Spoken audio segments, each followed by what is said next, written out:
Churches burned on Canada Day long weekend, and the media is partially to blame. I'm Candace Malcolm, and this is The Candace Malcolm Show.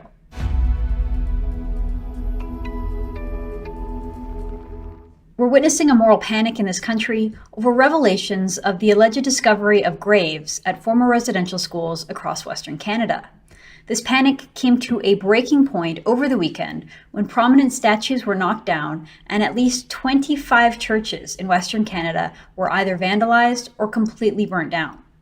To make the matters worse, several prominent commentators, including politicians, journalists, professors, lawyers, and activists, excused the behavior of the mob. They explained away and justified these riots, and in some cases, they even cheered them on. "Burn it all down," said the head of the BC Civil Liberties Association, once the country's strongest voice for protecting the rule of law and civil liberties. Likewise, the chair of the Newfoundland Canadian Bar Association branch said, "Burn it all down." Or how about this from a radio host in St. John, New Brunswick? "Burn the churches down. Arrest any staff that were actually there and any current staff that won't provide documentation. Sell everything they own in Canada and give it to survivors. Dismantle it completely." And finally, not to be outdone, NDP MP Nikki Ashton cheered on the mob who toppled down statues at the Manitoba legislature, calling it decolonization and saying no pride in genocide. This kind of reckless language would be universally condemned if, say, it were right-wing commentators talking about, well, anything. It probably would be considered hate speech. These accounts would be banned from social media platforms, and the individuals behind them would probably have police officers knocking at their doors.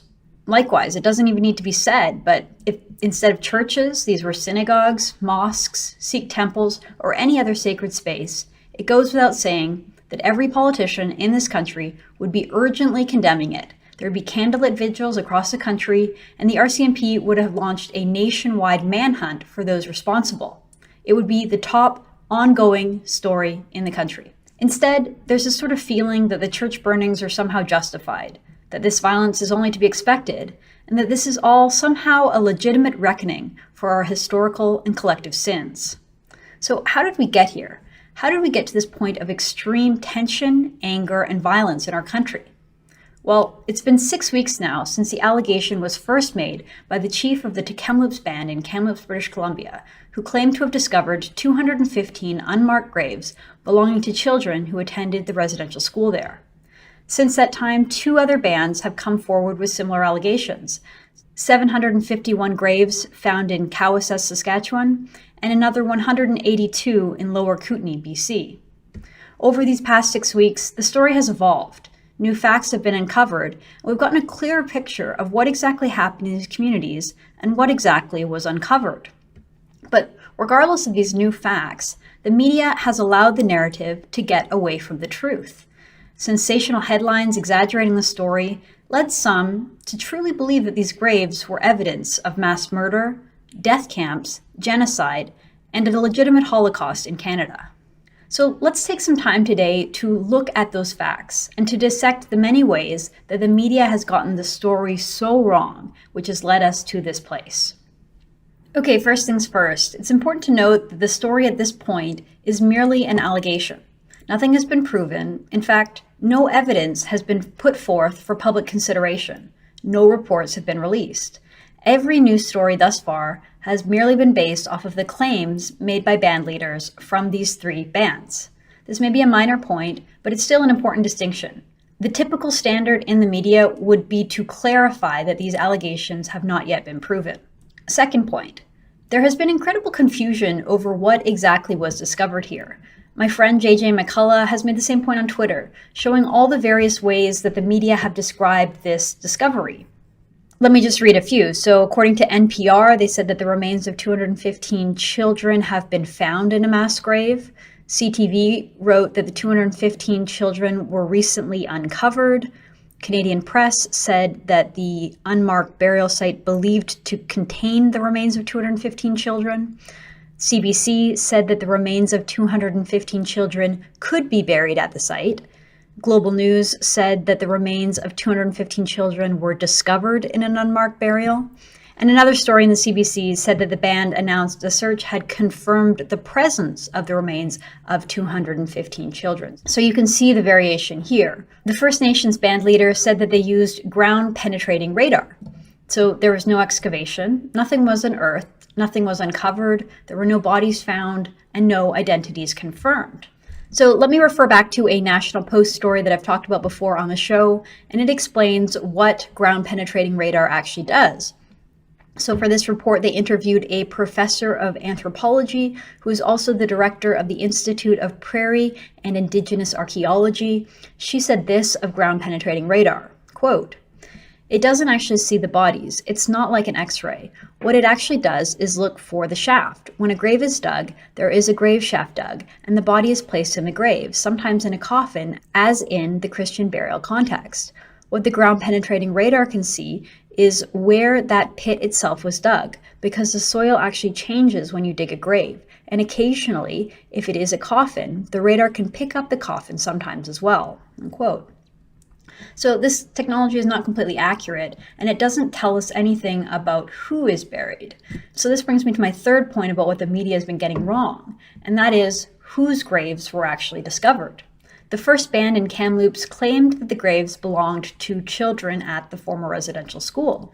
So when the second two bands came forth with their claims, many in the media just sort of conflated all the information and said that these graves too were from children at residential school. But that's not what the claim is. In fact, in both the cases of the Cowessus and the Lower Kootenay, the graves were believed to be community cemeteries belonging to both First Nations and the broader Canadian community. So this is tucked away at the very end of a report in the Globe and Mail on the findings of that Cowessus Reserve in Saskatchewan. It says this: "It appears that not all the graves contain children's body," Lorette said. Lorette is one of the band leaders. He said the area was also used as a burial site by the rural municipality. "We did have a family of non-Indigenous people show up today and notified us that some of those unmarked graves had their families in them, their loved ones," he said. So what we have here is an abandoned community cemetery where people of different backgrounds were buried. So that's quite the leap from the original storyline, which were that these graves all belonged to children who died at the residential school. And this brings me to my next point. Fourth, these are not mass graves. So we saw this right off the bat. Several media outlets, both in Canada and international outlets like BBC, Al Jazeera, CNN, New York Times, and Washington Post, all erroneously labeled these findings as mass graves. This is incredibly irresponsible. The chiefs themselves explicitly stated that these are not mass graves. "This is not a mass grave site. These are unmarked graves." So why is this important? Well, mass graves are a hallmark of genocide. They conjure images of pure evil, the kind of evil that characterized the collective governments of the 20th century, governments like Hitler, Stalin, Mao, and Pol Pot.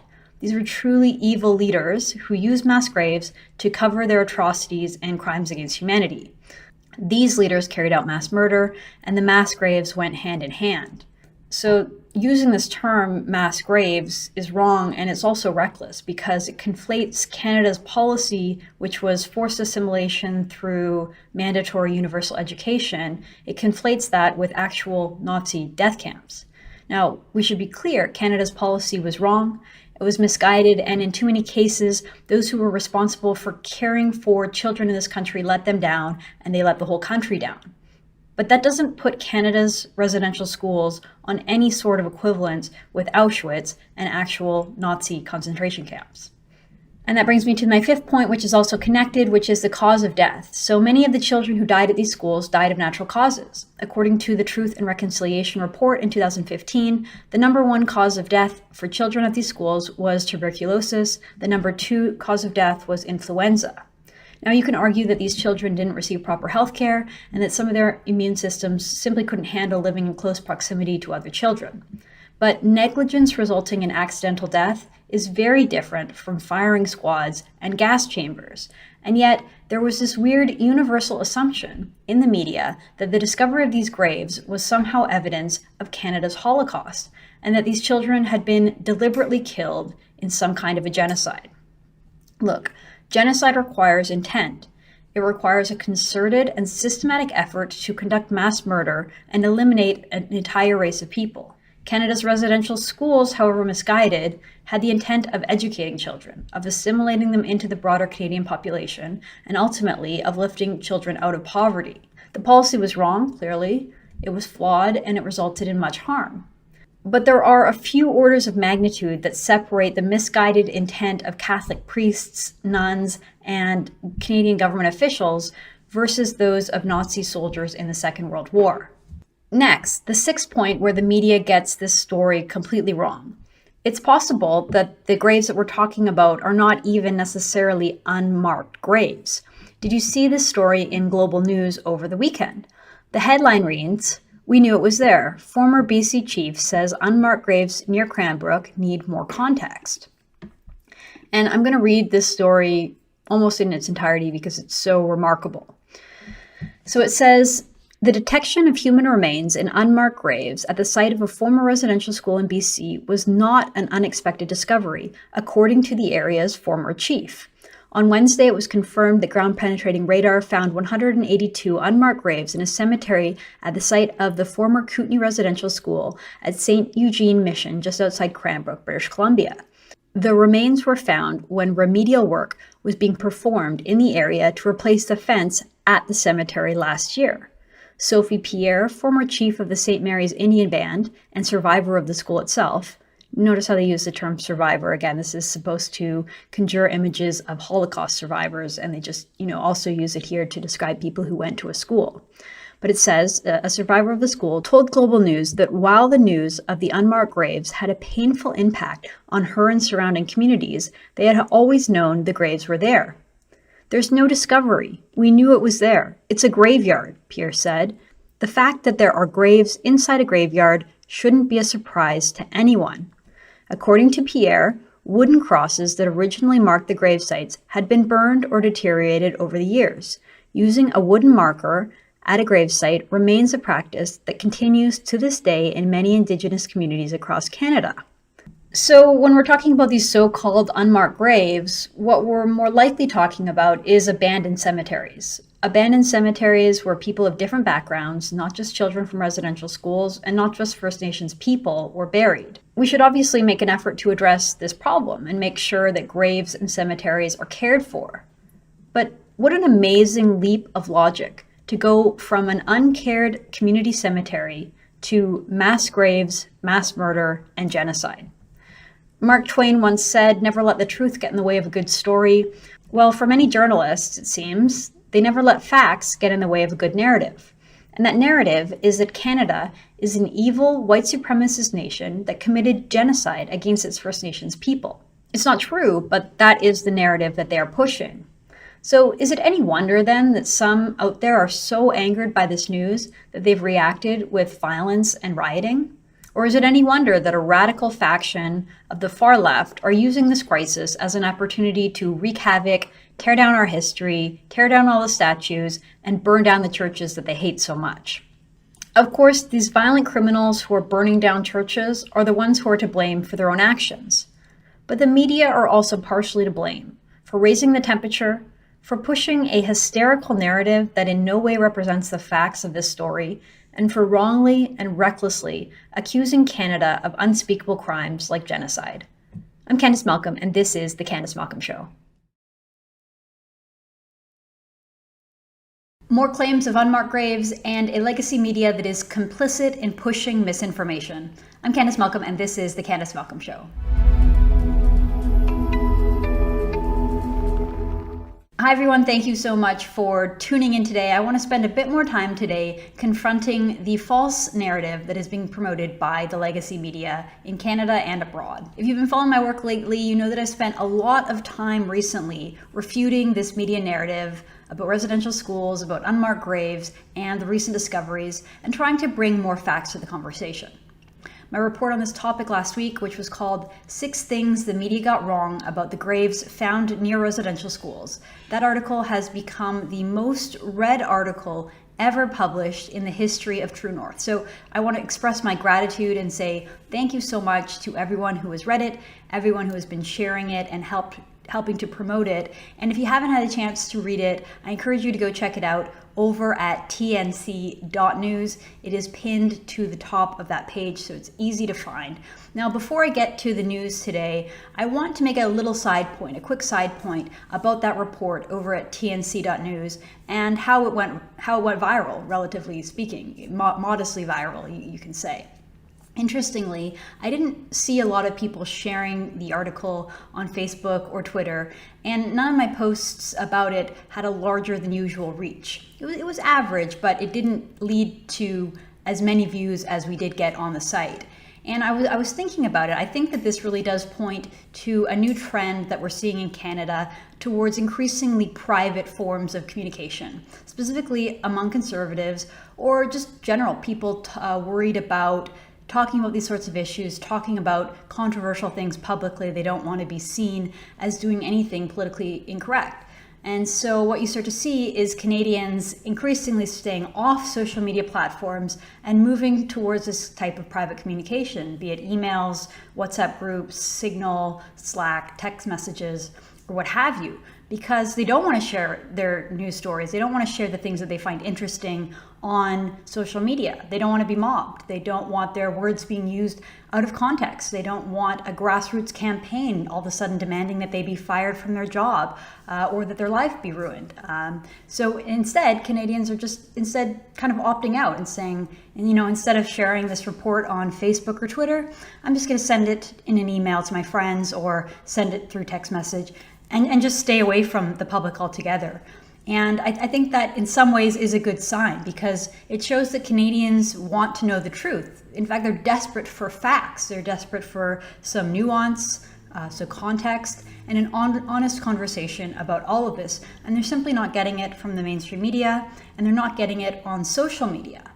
And so when we see a viral news story with very little social media footprint, you know it's because Canadians are encouraging their friends and their social networks to read the facts and hear the other side of the story. Again, I think it's a very good sign, and it shows that common sense in Canada can prevail, and perhaps it will prevail.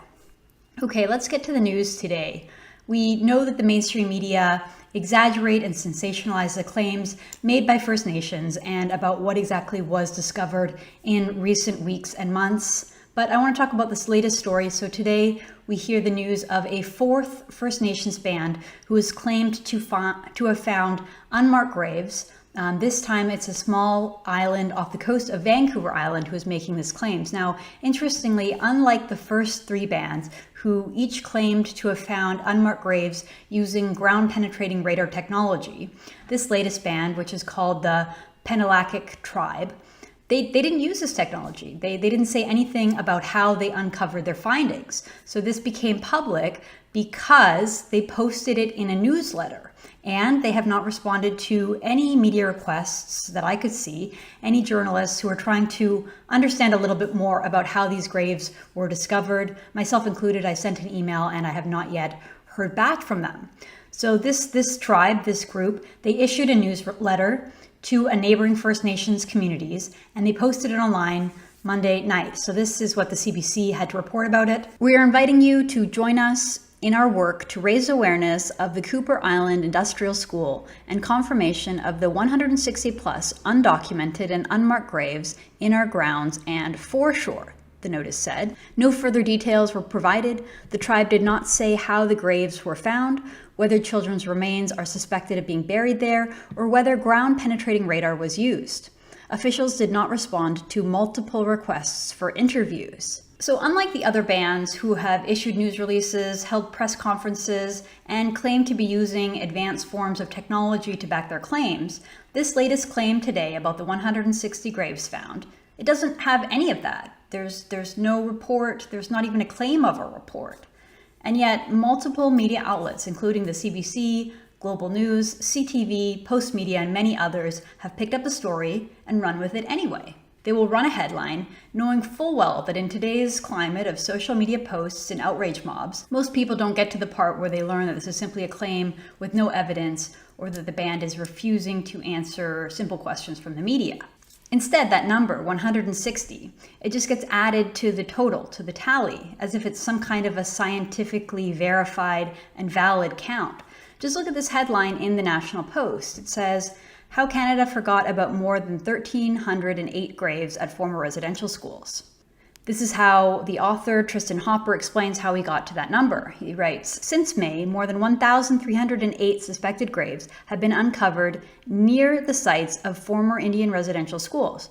215 in Kamloops, BC, 182 in Cranbrook, BC, 751 in Merivale, Saskatchewan, and more than 160 found in Penelakik Island, British Columbia."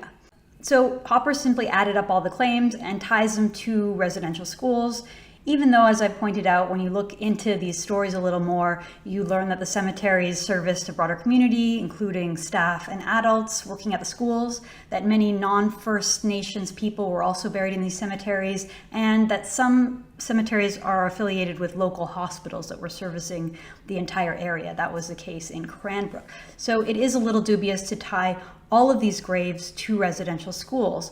But I also think that there is some progress here that I'm seeing in this report. And I'm really not trying to disparage this article at all. Quite the contrary. I think it's great. And I think that it is progress. It provides a lot more context in what we've been seeing. And it addresses quite a few of the points that I've been making and that I've been talking about. Of course, it doesn't mention the work that I've been doing, but that's okay. I think it's just good in general that the mainstream media and outlets like the National Post are starting to catch up a little bit. So forget about the headline, but note that Hopper writes that these are suspected graves. I don't see very many journalists making this distinction before, but I'm glad to see it here. Likewise, the piece discusses some of the broader myths and misconceptions that are being promoted in the media, including the fact that these are not mass graves. He makes this point in the article, and the fact that Canada hasn't really been trying to hide its past, and that's sort of what many accusations and insinuations in the media suggest. This article discusses why the graves are unmarked, how these communities were hit very hard by plagues like the Spanish flu in 1918, the whole concept of wooden grave markers which do erode over time, and the important fact that all of this information has been known and was addressed in that 2015 Truth and Reconciliation report.